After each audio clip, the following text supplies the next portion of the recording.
Hello class 10th। आज हम हमारे एनसीईआरटी बुक का जो नेक्स्ट टॉपिक है जो कि है डीकम्पोजिशन रिएक्शन उसके बारे में पढ़ेंगे। जैसे कि आपने प्रीवियस कंपोजिशन रिएक्शन में पढ़ा कि जब दो चीज़ें, दो स्मॉल एटम या दो मॉलिक्यूल्स, एलिमेंट्स, कंपाउंड आपस में मिलते हैं, देन वो मिलकर एक न्यू सब्सटेंस बना रहे हैं, उन्हें हम जो कि जिसे हम प्रोडक्ट कहते हैं। एंड इस तरह की रिएक्शंस को हम क्या बोलते हैं? कॉम्बिनेशन रिएक्शंस बोलते हैं, राइट, जिसमें कोई चीज़ कंबाइन हो रही है, जुड़ रही है। डीकम्पोजिशन, जैसे कि हमें नाम से ही पता चल रहा है कि जो पहले से कंपोज्ड हैं, जो पहले से पोजीशन में हैं, उनको डिकम्पोज कर दो, मतलब उन्हें तोड़ दीजिए। वो सारी रिएक्शंस मेनली जिनको अगर एक सिंपल टर्म में मैं कहूँ, ऐसी रिएक्शंस जिसमें जो हमारा रिएक्टेंस है वो डीकम्पोज हो रहा है, वो टूट रहा है और वो टूट कर स्मॉल स्मॉल प्रोडक्ट्स में कन्वर्ट हो जाता है। तो ऐसी रिएक्शंस को हम क्या बोलते हैं? Decomposition reaction. आपके एनसीईआरटी बुक्स में कुछ एग्जांपल्स दिए हैं जो मैं यहाँ पे लिख रही हूँ। ओके, तो this is the first example that is given in your book, जिसमें आपका फेरस सल्फेट है और इसे जब हम हीट प्रोवाइड करते हैं तो वो फेरिक ऑक्साइड में कन्वर्ट हो जाता है एंड ऑल्सो SO2 और SO3 गैसेस वहाँ से रिलीज़ होती हैं। अगर आपने रिएक्शंस को ध्यान से देखी होंगी तो एक कंपाउंड है, एक ही कंपाउंड है और ड्यू टू द हीट उसे हमने हीट दी, तो आफ्टर टेकिंग इट, आफ्टर जब वो एनर्जी को टेक करता है, लेता है, तो उसके बाद वो उससे स्मॉल कंपोनेंट में डिकम्पोज हो जाता है, टूट जाता है। ठीक है, तो यहाँ पर एक और क्वेश्चन उन्होंने पुट किया है कि जब भी हम फेरस सल्फेट को हीट कर रहे हैं या फिर जब उन्हें हम तोड़ते हैं, हीट देते हैं, तो उनसे एक ग्रीन कलर क्यों रिवॉल्व होता है, ग्रीन कलर क्यों निकलता है? वो जो ग्रीन कलर का निकलने का रीज़न है that is the decomposition. Because जब हम उसे हीट देना स्टार्ट करते हैं वहाँ से जो उसके क्रिस्टल्स हैं उनमें चेंजमेंट स्टार्ट हो जाता है एंड वो FeSO4 से Fe2O3 बन जाता है, जिसकी वजह से हमें वहाँ पर एक कुछ ग्रीन कलर दिखाई देता है। तो वो क्यों हो रहा है? बिकॉज जो हमारा फेरस सल्फेट है उसका डिकम्पोजिशन हुआ है, वो टूट गया है। एंड वो क्यों टूटा है? Because of heat. Next example that is given in your book. Okay, so next example that is given in your book that is जो कि है कैल्शियम कार्बोनेट, जिसे हम लाइमस्टोन भी कह रहे हैं।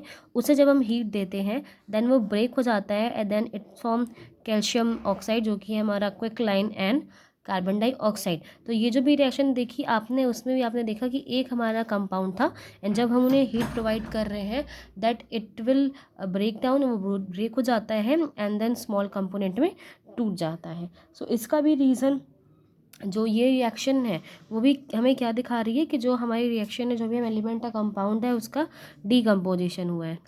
Next example that is given in your book, जिसमें हमारा लेड नाइट्रेट है एंड इसको भी जब हम हीट देते हैं, जब हम इसे हीट प्रोवाइड करते हैं वो किस में टूट जाता है? लेड ऑक्साइड में। एंड साथ में क्या निकलती है? Nitrogen dioxide and oxygen gas. ये जो रिएक्शन मैंने यहाँ पे लिखी है वो बैलेंस नहीं है, मैं आपको कैसे बैलेंस करना है बता चुकी हूँ। आप इसे खुद से बैलेंस कर सकते हैं। आई होप इसे आप ट्राई भी करें बैलेंस करना। ओके, मैंने जितनी भी आपको यहाँ पर इक्वेशंस बताई हैं उसमें आपने एक मेजर पॉइंट देखा होगा। एक और इक्वेशन जो आपके बुक में गिवन है दैट इज़ AgCl2 एंड जब AgCl एंड जब हम इसको हीट देते हैं या फिर सनलाइट में अगर हम इसे रखते हैं, इन सनलाइट में जब उसे हम रखते हैं तो हमारा Ag अलग हो जाता है and we will get the Cl2। Always हम Cl2 लिखते हैं, इसलिए Cl2 लिखने की थोड़ी आदत हो गई, इसलिए मैंने यहाँ पे AgCl2 बोल दिया था, but that is AgCl and वो जो अपने कंपोनेंट है उसमें डिकम्पोज हो गया। तो ये जितनी भी रिएक्शंस आपने देखी, आपने एक कॉमन चीज़ यहाँ पर मिली होगी आपको कि हमने सारे जो भी रिएक्शंस हैं उन्हें कहीं ना कहीं से हीट या सनलाइट या एनर्जी रिसोर्स दिया है।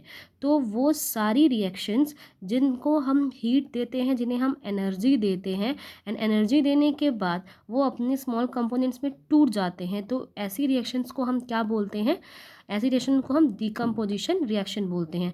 वन मोर थिंग, जैसे कि मैं बोल रही हूँ कि इसमें उनको क्या ज़रूरत पड़ रही है? और हीट की एनर्जी की ज़रूरत है। जिन एनर्जी इक्वेशंस में रिएक्शन में एनर्जी की ज़रूरत पड़ती है उन्हें हम एक्सोथर्मिक रिएक्शंस कहते हैं।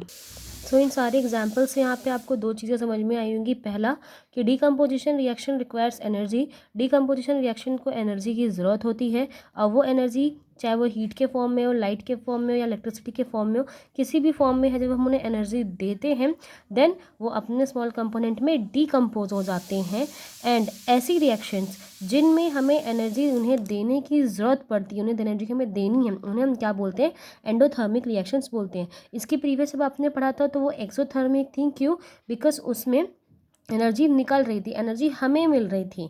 बट अभी यहाँ पर क्या है कि एनर्जी हमें उन्हें देनी पड़ रही है, जब हम उन्हें एनर्जी देंगे तब वो टूटेंगे, राइट। सो ऐसी रिएक्शंस को हम क्या बोलते हैं, एंडोथर्मिक रिएक्शंस, बिकॉज उनको हमें एनर्जी देनी पड़ रही है, और एनर्जी देने पे जब वो ब्रेक हो जाते हैं तो उन रिएक्शंस को हम क्या बोलते हैं, डीकम्पोजिशन रिएक्शंस।